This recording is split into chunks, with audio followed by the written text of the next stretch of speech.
भगवद गीता अध्याय 4 ज्ञान योग श्लोक 1 से 2।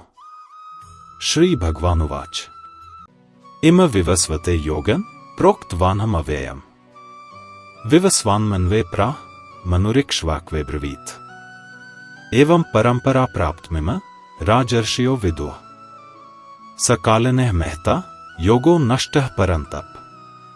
श्री भगवान ने कहा, मैंने यह अविनाशी ज्ञान योग पहले विवस्वान सूर्यदेव को कहा था।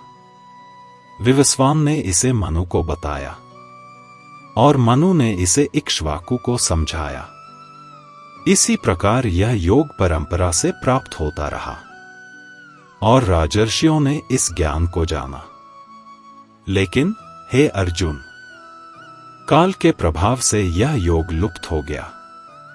श्री कृष्ण इस अध्याय की शुरुआत में अर्जुन को कहते हैं, अर्जुन, यह योग यानी सही कर्म का जो ज्ञान है, यह कोई नया ज्ञान नहीं है। यह तो सनातन है, शाश्वत है। बहुत पहले मैंने स्वयं इसे सूर्य देवता विवस्वान को बताया था। फिर वे बताते हैं कि विवस्वान ने इसे मनु को सिखाया, जो पहले मानव माने जाते हैं।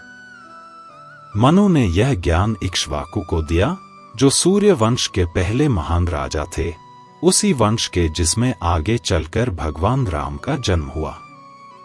इससे श्री कृष्ण यह बता रहे हैं कि यह ज्ञान केवल युद्ध की रणनीति नहीं है। यह तो एक जीवन प्रणाली है, धर्म के साथ जीने का तरीका है, और इसे उन लोगों ने अपनाया था जो राजा भी थे और ऋषि भी। यह ज्ञान केवल साधकों के लिए नहीं था, बल्कि उन राजाओं के लिए भी था जो शक्ति के साथ विवेक और संयम रखते थे। और अब जब अर्जुन इस ज्ञान को सुन रहा है, श्री कृष्ण उसे याद दिला रहे हैं कि वह कोई साधारण योद्धा नहीं है, वह एक परंपरा का हिस्सा है। यह ज्ञान यूं ही नहीं उसके पास आया, यह पीढ़ियों से चलता आ रहा है और अब उसे इसे अपने जीवन में उतारना है। श्री कृष्ण आगे बताते हैं कि यह ज्ञान गुरु शिष्य परंपरा के माध्यम से आगे बढ़ता रहा।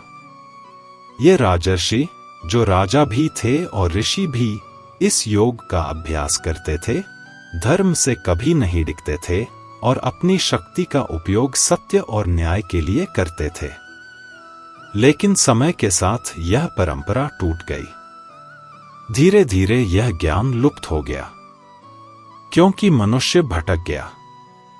लोभ ने जगह ले ली, अहंकार बढ़ गया, शक्ति का मोह इतना बढ़ गया कि धर्म पीछे छूट गया और इस पवित्र ज्ञान की स्मृति धुंधली पड़ गई। अब श्री कृष्ण अर्जुन से कह रहे हैं कि वे इस योग को फिर से जीवित कर रहे हैं, इसलिए वे इसे अर्जुन को सुना रहे हैं। जैसे कोई गुप्त खजाना समय के गर्त में खो गया हो और अब समय आ गया हो कि उसे फिर से उजागर किया जाए, ताकि संसार फिर से उस प्रकाश को पा सके जिसकी उसे सख्त जरूरत है।